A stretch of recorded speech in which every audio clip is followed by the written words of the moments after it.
देखो ये चीज मैं बता रहा हूँ, जैसे यही चीज तुम गन्ने वाली मशीन में आराम से देख सकते हो, आराम से तुमको देखने के लिए मिल जाएगा। गन्ना वाला जो गन्ना जूस करने वाला मशीन है उसमें क्या होता है, उसमें भी देखना एक गियर जो हमेशा छोटा रहता है, दूसरा गियर क्या रहता है, बड़ा रहता है। क्यों? क्योंकि उसमें भी हमको गियर अनुपात का जरूरत पड़ता है।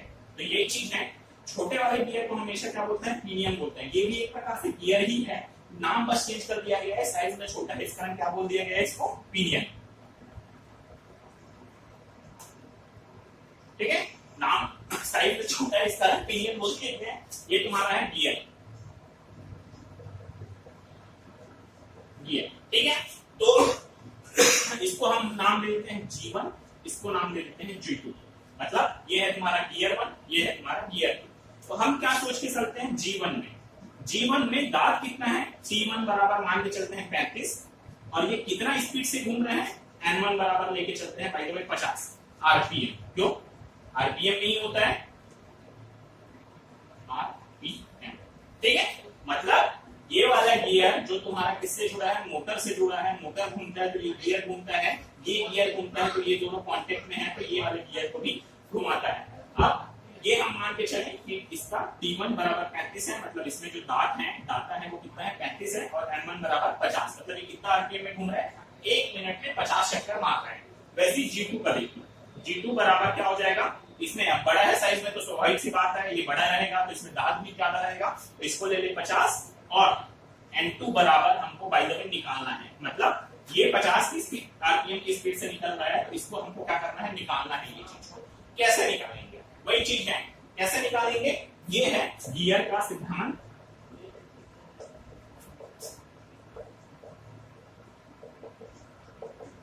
गियर का सिद्धांत यही चीज है, गियर का सिद्धांत। ठीक है, क्या कहलाता है गियर का सिद्धांत, T1 बटे T2 बराबर N2 बटे N1। ये चीज है गियर का सिद्धांत, बस इतना ध्यान रखो। ठीक, मतलब कि इसका जो टीथ है, दाता है, वो तुम्हारा ऊपर T1 बटे T2, ठीक है, और N2, मतलब ये 2 हो जाएगा, ये 1 हो जाएगा। उल्टा भी लिखना चाहो तो ऐसे लिख सकते हो, N1 बटे N2 बराबर T2 बटे T1, ये भी ठीक है। लेकिन ये चीज ध्यान रखना, ये 1 है तो ये 1 नहीं होगा, ये इधर क्रॉस वाले में होगा। ये चीज कहलाता है तुम्हारा गियर का सिद्धांत। तो सीधी सी बात है, इक्वेशन हमको मिल गया। T1 कितना है तुम्हारा, बाय द वे इसमें रख रहे हैं, T1 कितना है 35, T2 हमको क्या करना है, बाय द वे 50 दिया है, बराबर N2 हमको क्या करना है, निकालना है, क्वेश्चन मार्क N2, और N1 कितना है, 50 है। ठीक है, क्या करेंगे, पक्षांतर, मतलब इसको बाय द वे x मान के चल लिए, तो x बराबर क्या हो जाएगा, 35 बटे 50 गुणे 50, 50 कर दिया, x बराबर 35 आरपीएम होगा। तो ये यहां से हम निकाल सकते हैं, और ये कहलाता है क्या, गियर का सिद्धांत। ठीक है, अब इसको तुम पलटी भी कर सकते हो, कोई दिक्कत नहीं है।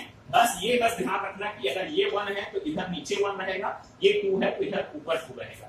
ये आमने सामने में N1 या T1 N1 या T2 N2 नहीं रहेगा, ये चीज का ध्यान देना। ठीक है, अब इसमें क्या है तुम्हारा समझाता हूं, गियर का सिद्धांत। ठीक है, एक साधारण गियर सिद्धांत को नीचे दिखाया गया है, जहां 2 गियर एक दूसरे से संलग्न हैं। गियर ए को ड्राइविंग चालक और बी को ड्रिवन चालित गियर कहा जाता है। ठीक, इसमें जो चित्र बनाया गया है उसको तुम देख सकते हो पुस्तक में तुम्हारा। मान लीजिए ए बराबर गियर ए की गति, जैसा मैंने बताया था कि मैं 1 लेके माना हूं, इसने ए भी लेके माना है, तो क्या गियर 1 की गति, NB बराबर गियर 2 की गति, T1 बराबर गियर ए पर या 1 पर दंत संख्या, गियर T2 बराबर गियर बी पर दंत संख्या, या गियर 2 पर दंत संख्या, मतलब डाटा टीथ कितना है, वही चीज। तो इसलिए गियर ए और गियर बी की गति अनुपात है NB बटे NA बराबर TA बटे टी, ये चीज तो बताया। ठीक है, अब इसमें AB करके लिखे है, मैंने 1 2 करके बताया है। ठीक है, निम्नलिखित उदाहरण के साथ गियर का सिद्धांत आपको बहुत स्पष्ट हो जाएगा। नीचे दिए गए उदाहरण में ड्राइवन चालित गियर में 60 दांत है और यह गियर बड़ा है तथा एक बार घूमता है। ड्रिवन चालित गियर में 30 दांत है, अतः ड्रिवन गियर कितने चक्र घूमने जाने के लिए विभाजित करें। ठीक है, वही चीज है तुम्हारा क्या, कि सीधी सी बात है। अब देखो, वो वाले गियर 1 का साइज तुम्हारा छोटा है, छोटा गियर है, छोटा है तो क्या ज्यादा तेजी से घूमेगा, सीधी सी बात है। लेकिन ये वाला जो गियर है उसका साइज क्या है तुम्हारा, बड़ा है, तो बाय द वे वो एक बार घूमेगा, तो ये कितनी बार घूमेगा? 2 बार। देख सकते हो तुम यहाँ, ये कितनी बार घूम रहा है? 50 बार घूम रहा है, मतलब छोटा वाला 50 बार घूम रहा है, लेकिन बड़ा वाला कितना बार घूम रहा है? 35। देख रहे हो, उदाहरण के तौर पर ही देख सकते हो तुम, ये तुम्हारा ज्यादा बार घूम रहा है, लेकिन ये तुम्हारा कितना बार घूम रहा है? कम बार घूम रहा है। तो यही चीज है कि वो अपने स्पीड से तो घूमेगा, क्योंकि इंजन तुम्हारा है तो काम करेगा, तो इंजन तो वही स्पीड, जितना एक्सीलरेटर दोगे उतना ज्यादा वो काम करते जाएगा। लेकिन उस स्पीड को हमको क्या अपने अनुसार क्या करना है? गाड़ी के चक्के तक लाना है। तो उसको हम क्या करते हैं? गाड़ी के चक्के तक अपने अनुसार लाते हैं। कैसे लाते हैं? ये चीज करके, पहला छोटा गियर, सेकंड बड़ा गियर, फिर छोटा, फिर बड़ा, ऐसा। कल मैंने तुमको बताया था जब पिछला क्लास हुआ था कि जब फर्स्ट गियर लगता है तो फर्स्ट गियर में हमेशा गियर अनुपात क्या होना चाहिए? कम से कम होना चाहिए। मतलब कम से कम मतलब क्या होना चाहिए कि ये गियर और ये गियर दोनों में साइज का ज्यादा अंतर नहीं होना चाहिए, दोनों का साइज थोड़ा बहुत अंतर होना चाहिए, ठीक है ना?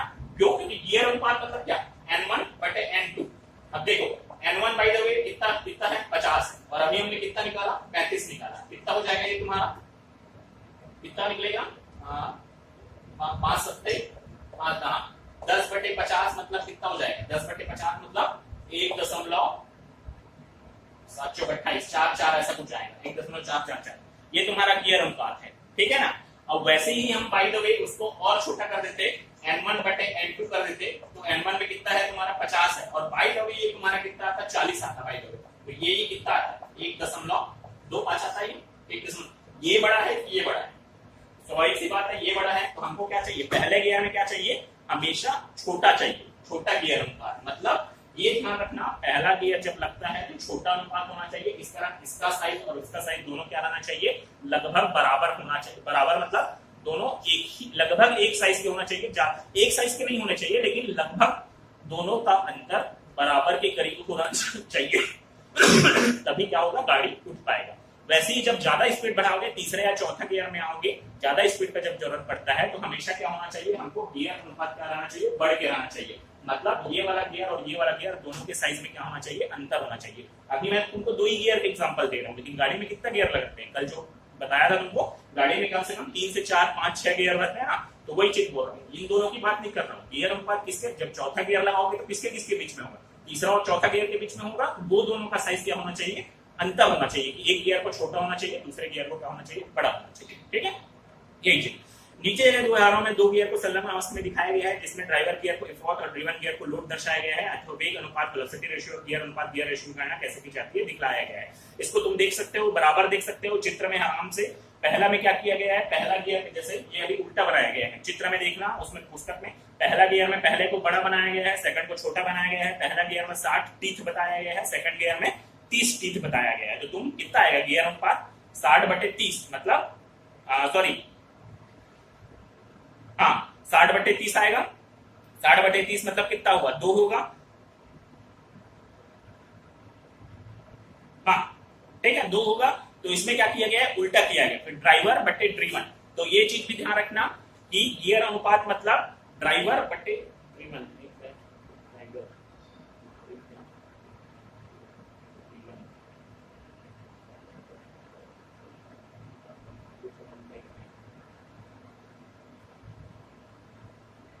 हाँ ठीक है, अर्थात गियर एक कितनी बार घूमेगा? एक बार घूमेगा। तो गियर दो कितनी बार घूमेगा? 2 बार घूमेगा। क्यों? क्योंकि उसमें उल्टा कर दिया गया है कि ये वाला गियर को उधर रखा गया है और ये वाला मतलब ये, इसमें देखो, इसमें जैसे मैं बताया मोटर यहाँ पर स्पीड होगा, मतलब ये कौन सा कहलाएगा? ड्राइवर कहलाएगा। कल मैं उस दिन बताया था, ड्राइवर मतलब जो गाड़ी चला रहा है, और ये है तुम्हारा ड्रिवन। ड्रिवन मतलब जो चल रहा है, ठीक है? तो वही चीज है यहाँ पर। क्या होगा? मैं बताया था, ये अगर तुम्हारा कितनी बार घूम रहा है? 50 बार घूम रहा है, तो ये कितनी बार घूम रहा है? 35 बार घूम रहा है, ठीक है? वही चीज। और इसका गियर अनुपात निकालोगे कितना निकलेगा? 50/35 मतलब 50 मतलब कितना हो गया? 10, और ये हो जाएगा 7। 10 7 मतलब ये 10 चक्कर मार रहा है। ये वाला गियर 10 चक्कर मार रहा है, तो ये कितना चक्कर मार रहा है? 7 चक्कर मार रहा है, ठीक है? वैसे इसको उल्टा कर दोगे, इसको इधर लाओगे, इसको इधर ले जाओगे, तो ये 7 चक्कर मारेगा, तो ये कितना चक्कर मारेगा? 10 चक्कर मारेगा। वही चीज तुम्हारा उदाहरण में किया है। आराम से पढ़ना उदाहरण को, आराम से चित्र को देखना, आराम से इस चीज को समझ सकते हो, ठीक है? अब सेकंड वाले में ऐसे किया गया है क्या? इसमें छोटे वाले में 20 टीथ मतलब 20 दाता दिया गया है, बड़े वाले में 80 दाता दिया गया है। तो क्या सीधी सी बात है 20/80 मतलब 1/4, मतलब छोटा गियर एक बार घूमेगा तो बड़ा गियर कितना बार घूमेगा तुम्हारा 4, सॉरी हाँ 20/80, तो 1 मिनट रुकना, 20/80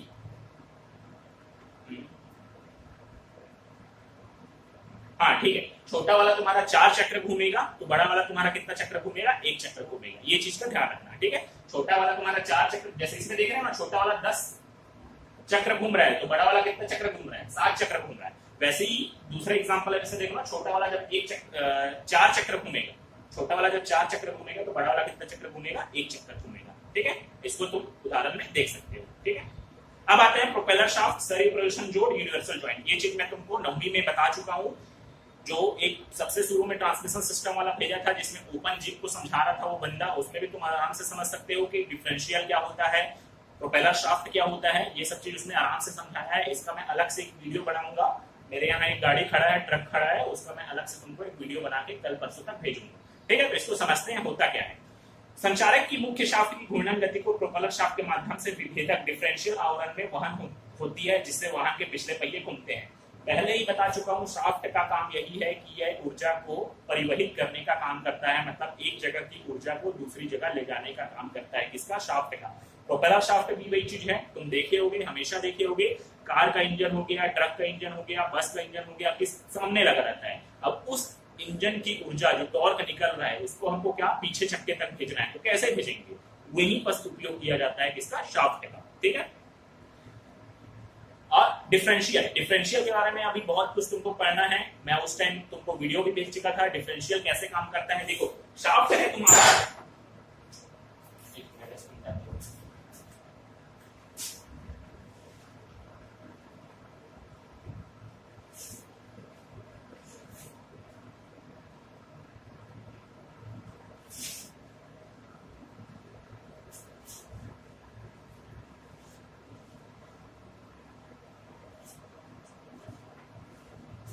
जो गियर वियर का सिस्टम रहता है वो सब बाय द वे यहाँ पर है ना, बक्सा बस बना दे रहा हूँ, ठीक है। ये इंजन है, इधर साइड कुछ इंजन लगा है, इंजन से पूरा किस में आया, गियर बॉक्स में आया, गियर बॉक्स से किस में जाता है, अब ये शाफ्ट में जाता है। कौन सा शाफ्ट, प्रोपेलर शाफ्ट। ये है तुम्हारा क्या, प्रोपेलर शाफ्ट। यहाँ पर इंजन से ऊर्जा निकला, जो भी ऊर्जा बना गियर बॉक्स में गया है, गियर बॉक्स से किसमें जाता है, प्रोपेलर शाफ्ट, ठीक है। ये घूमता है तो क्या होता है, प्रोपेलर शाफ्ट। अब यहां लगाता है एक डिफरेंशियल। डिफरेंशियल क्या करता है, ये घूमने वाली ऊर्जा को क्या करता है, इस एक्सल में प्रोवाइड करता है, ताकि यहां पर जो लगा चक्का है वो क्या हो सके, घूम सके, ठीक है। ये पहला काम है कि ऊर्जा को प्रोपेलर शाफ्ट से निकालकर चक्के तक भेजता है, किसका काम है, प्रोपेलर शाफ्ट, सॉरी डिफरेंशियल काम है। पहला काम ये हो गया। सेकंड काम ये है कि जैसे गाड़ी मुड़ती है, गाड़ी मुड़ती है मतलब ये चक्का इधर मुड़ेगा, बाय द वे हम इधर साइड मोड़ रहे हैं, ये चक्का इधर मुड़ेगा, ठीक है।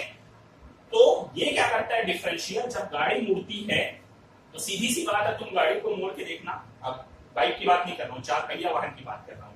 तो हमको जरूरत ये होती है कि ये वाला चक्का कम गति से घूमे और ये वाला चक्का थोड़ा ज्यादा गति से घूमे, ताकि मोड़ने में आसानी हो, आसानी से मोड़ सके। तो वो काम भी कौन करता है, डिफरेंशियल करता है। क्या करता है, इस वाले चक्के को थोड़ा कम पावर भेजता है ताकि ये थोड़ा कम घूमे, ये वाले चक्के को ज्यादा पावर भेजता है ताकि ये जल्दी से घूम सके और गाड़ी आसानी से मुड़ सके। ये दो काम है डिफरेंशियल का। ये सिस्टम मैं तुमको भेज चुका हूँ, एक एनिमेशन वीडियो और भेजूंगा जिससे तुम समझ सकते हो डिफरेंशियल होता क्या है, ठीक है। प्रोपेलर शाफ्ट को संचालित अघूर्णन के ऐंठन प्रतिबल टॉर्शन स्ट्रेस का सामना करना पड़ता है। सीधी सी बात बताया हूं, जहां घूमने वाला आएगा वहां टॉर्क आएगा, और टॉर्क जहां आएगा वहां टॉर्शन फोर्स आएगा। फोर्स 3 प्रकार के होते हैं, ये चीज ध्यान रखना। पहला टेंशन, टेंशन फोर्स मतलब खींचने वाला फोर्स, हम किसी भी चीज को खींचते हैं। सेकंड है तुम्हारा क्या, कंप्रेशन फोर्स, मतलब किसी भी चीज को दबाते हैं। और तीसरा है तुम्हारा टॉर्शन। टॉर्शन मतलब क्या, जैसे घूम रहा है किसी भी चीज और घूमने में जो शक्ति पैदा होती है या शक्ति लगती है वो चीज कहलाता है टॉर्शन, ठीक है। ये चीज मैं तुमको शायद बताया भी था यूटीएम के बारे में, universal testing machine. Universal testing machine एक ऐसी मशीन है, जब लोहा बनता है या छड़ बनता है, छड़ जान रहे हो ना, टीएमटी जिसको बोलते हैं, ठीक है, छड़ बनता है तो यूनिवर्सल टेस्टिंग मशीन के ही द्वारा टेस्ट किया जाता है कि उस छड़ का टेंसाइल स्ट्रेंथ कितना है, मतलब खींच के देखा जाता है। फंसा के देखा, जैसे ये छड़ है तुम्हारा तो इधर फंसा देंगे और क्या करते हैं, खींच के देखा जाता है कि कितना फोर्स तक वो खिंचा सकता है, मतलब उसका टेंसाइल स्ट्रेंथ कितना है। दबा के देखा जाता है कि कितना तक वो कंप्रेशन सह सकता है, मतलब कितना फोर्स लगाने पर वो मुड़ेगा। और तीसरा रहता है टॉर्शन मतलब उसको ऐसे क्या घुमा के देखा जाता है, दोनों तरफ फिक्स है और ऐसे घुमाया जाता है कि कितना घूमने के बाद वो टूटता है। तो ये यूटीएम का काम है, यूनिवर्सल टेस्टिंग मशीन का। तो ये घूम रहा है तो सीधी सी बात है क्या काम करेगा, इसमें टॉर्शन काम करेगा, टॉर्क काम करेगा, पहले ही बताया घूमने वाली शक्ति है तो वहां क्या टॉर्शन काम करेगा, ठीक है। अतः प्रोपेलर शाफ्ट हल्की और अच्छी तरह से संतुलित होनी चाहिए ताकि उच्च गति पर कंपन या लपक ना हो। बराबर ये क्या होना चाहिए, बैलेंस होना चाहिए। अब सीधी सी बात है, इधर की ऊर्जा को इधर साइड ले जा रहा है। कई बार तुम देखे होंगे, कई बार ऐसा अक्सर होता है कि क्या होता है कि बीच से ही टूट जाता है। क्यों टूटता है कि ये प्रॉपर यहाँ की ऊर्जा को यहाँ तक नहीं ले जा पाता। क्यों? क्योंकि या तो फिर इसमें कंपन हो जाता है, या फिर कहीं से छेद रह जाता है, या फिर इसको अच्छे तरीके से फंसा नहीं जाता दोनों के बीच में। इस कारण क्या होता है, या तो इसमें कंपन आना चालू हो जाता है या ये स्टेबल नहीं रह पाता, अनस्टेबल हो जाता है, जिसके कारण अब सीधी सी बात है, गाड़ी चालू की है तो ये तो घूमना चालू रहेगा ना। इधर से कहीं जाम हो गया तो क्या होगा, घूमेगा झट से, यहाँ पास क्या होगा, एक तरफ फिक्स हो गया, दूसरी तरफ घूम रहा है तो क्या छूट, ठीक है ना। इसको बाय द वे ये करूंगा क्या होगा, टूटेगा ही, तो वैसे क्या हो जाता है, टूट जाता है। तो प्रॉपर इसको बैलेंस करना जरूरी है प्रोपेलर शाफ्ट को, नहीं तो नहीं करोगे तो क्या होगा, प्रोपेलर शाफ्ट टूटेगा ही टूटेगा, ठीक है। अगला देखते हैं। इन कारणों से एक मजबूत स्टील ट्यूब से बनाया जाता है। ठोस प्रोपेलर शाफ्ट भी उपयोग में लाई जाती है। कुछ अनुप्रयोगों में शाफ्ट को सहारा देने के लिए प्रोपेलर शाफ्ट के केंद्र पर या निकट में बीरिंग लगाए जाते हैं। कुछ अनुप्रयोगों में प्रोपेलर शाफ्ट को दो भागों में बनाया जाता है। अब ये जरूरत के अनुसार से अलग अलग प्रकार के बनते हैं। कई चीज में प्रोपेलर शाफ्ट को हॉलो मतलब खोखला बनाया जाता है, मतलब प्रोपेलर शाफ्ट खोखला रहता है, ठीक है। कई चीज जो बड़ी एकदम जो भारी सामान ले जाने वाली गाड़ियां हैं, जैसे ट्रक, बहुत भारी जो सामान ले जाते हैं, उसमें क्या है, ये पूरा किसी सॉलिड से बनाया जाता है, मतलब पूरा लोहे से बनाया जाता है। कई जो लंबी गाड़ियां रहती है बहुत ज्यादा, जैसे देखे होंगे बाहर के ट्रक बहुत लंबे रहते हैं, उसमें क्या किया जाता है, इसको दो पार्ट में बनाया जाता है। मतलब जरूरत के अनुसार से हमको इसको बनाना पड़ता है। लेकिन ये चीज ध्यान रखना चाहिए कि ये हल्का होना चाहिए। पहला चीज, हल्का रहेगा तभी तो यहाँ से यहाँ ऊर्जा को प्रॉपर क्या कर पाएगा, ट्रांसमिट कर पाएगा, मतलब ले जा पाएगा। खुद में भारी रहा, ये कुछ अलग स्पीड से घूम रहा है, यहाँ पास गियर जो ड्रिवन शाफ्ट है ये कुछ अलग स्पीड से घूम रहा है और इसको कुछ अलग स्पीड से घुमा रहा है, तो उसमें क्या होगा, हानि ही होगा। हम ऊर्जा कुछ और दे रहे हैं, यहाँ तक आते आते ऊर्जा कुछ और हो जा रही है। तो ऐसा नहीं होना चाहिए। प्रोपेलर शाफ्ट को बराबर स्टेबल होना चाहिए, बैलेंस होना चाहिए, हल्का होना चाहिए और प्रॉपर काम करना चाहिए, ठीक है। तथा केंद्रीय बीरिंग द्वारा सहारा दिया जाता है और सर्व प्रयोजन जोड़ द्वारा युग्मित किया जाता है। सीधी सी बात है, सर्व प्रयोजन जोड़ यूनिवर्सल जॉइंट में बताया था, पिछले में बताया था। यूनिवर्सल जॉइंट का काम ही यही होता है कि प्रोपेलर शाफ्ट में यदि लचक आ जाए तो लचक को सहारा देने के लिए ही यूनिवर्सल जॉइंट लगाया जाता है, ताकि क्या प्रोपेलर शाफ्ट जो है आपस में आगे पीछे या ऐसे ऊपर नीचे, स्लिप जॉइंट और यूनिवर्सल जॉइंट 9वीं कक्षा में पढ़े हैं। ये चीज पुस्तक में उठा के देख सकते हो, नहीं तो इसका अलग से वीडियो भेजूंगा मैं एनिमेशन वाला, उसमें देख सकते हो। यूनिवर्सल जॉइंट का काम यही है कि ये क्या करता है, यहाँ पर कहीं लगा रहता है, ये क्या करता है, प्रोपेलर शाफ्ट को थोड़ा सा आगे पीछे होने का मौका देता है। क्योंकि अगर झटके के साथ ब्रेक लगा, ऊपर अगर सामान लोड है तो क्या होगा, ये भी झटके के साथ टकराएगा, तो ये क्या करता है, थोड़ा सा हलचल होने के लिए परमिशन देता है। स्लिप जॉइंट का काम ये है, स्लिप जॉइंट क्या करता है, इसको ऊपर नीचे थोड़ा सा होने का थोड़ा सा परमिशन देता है। इसी कारण ये जॉइंट लगाए जाते हैं ताकि प्रोपेलर शाफ्ट अपने ही स्थिति में थोड़ा ऊपर नीचे आगे पीछे हो सके, ताकि झटके लगने के दौरान डायरेक्ट टूटे ना, थोड़ा सा बल सह सके, ठीक है।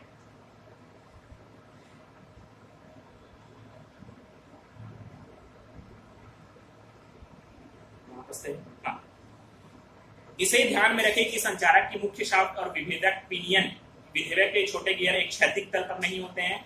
पश्च धुरे के ढांचे और विभेदक को स्प्रिंग द्वारा फ्रेम से जोड़ा जाता है, इसलिए गियर बॉक्स और विभेदक के बीच की दूरी सड़क अनियमितताओं के कारण परिवर्तित होती रहती है। इससे ड्राइवर चालक गियर के कोण में बदलाव आता है। उपरोक्त बदलाव के कारण प्रोपेलर शाफ्ट भी वक्र होती है, इसलिए इसमें एक से अधिक सर्वप्रजन जोड़ लगाए जाते हैं ताकि ड्राइव के कोण में परिवर्तित संभव हो सके। इस प्रकार के अतिरिक्त प्रोपेलर शाफ्ट में सरफेस जोड़ होना चाहिए, जिससे प्रोपेलर शाफ्ट की प्रभावी लंबाई में परिवर्तन संभव हो सके। वही चीज बताया, स्लिप जॉइंट, यूनिवर्सल जॉइंट, ये भी चीज ध्यान रखो। प्रोपेलर शाफ्ट का गियर और ये डिफरेंशियल का गियर एक ही लेवल में नहीं होता है, अलग अलग लेवल के हिसाब से। हम मोड़ रहे हैं तो क्या करेगा, डिफरेंशियल गियर का भी वो मुड़ेगा थोड़ा सा, देखना उसमें जो वीडियो भेजा था उसने क्या किया, इधर को अगर फिक्स कर दिया, इधर को घुमा रहा है तो मतलब ये क्या करेगा, थोड़ा मोशन करेगा, थोड़ा सा हिलेगा डुलेगा। तो ये चीज के लिए क्या किया जाता है, प्रोपेलर शाफ्ट में यूनिवर्सल जॉइंट, स्लिप जॉइंट, ये सब चीज लगाए जाते हैं ताकि थोड़ा सा ये ऊपर नीचे हो सके। ठीक है, प्रोपेलर शाफ्ट की आवश्यकताएं, क्यों आवश्यकता है प्रोपेलर शाफ्ट की? कार्यों के कुशल निर्वहन के लिए प्रोपेलर शाफ्ट से निम्न आवश्यकताएं अपेक्षित है। उच्च ऐंठन सामर्थ्य, इसलिए इसे वृत्ताकार अनुप्रस्थ काट से निर्मित किया जाता है, विशेषतः खोखले वृत्ताकार सेक्शन। ठीक है, उच्च ऐंठन सामर्थ्य मतलब अगर ये बाय द वे फिक्स हो जा रहा है या कहीं से ऐंठन हो रहा है, ऐंठन मतलब समझ रहे हो, टॉर्शन हो रहा है, तो क्या उसको सहने लायक बनाया जाता है कि थोड़ा बहुत ऐंठन को क्या कर सके, सह सके। क्योंकि जब गाड़ी चालू होती है तो गाड़ी क्या होती है, शुरू में रुकी रहती है, बंद है। गाड़ी चालू की क्या होता है, झटके, मतलब ये बंद है, घूमना बंद है। अब झटके के साथ किसी भी चीज को घुमाओगे थोड़ा सा तो बल लगेगा ना उसमें, वो चीज को सहने लायक बनाया जाता है पहला चीज ये।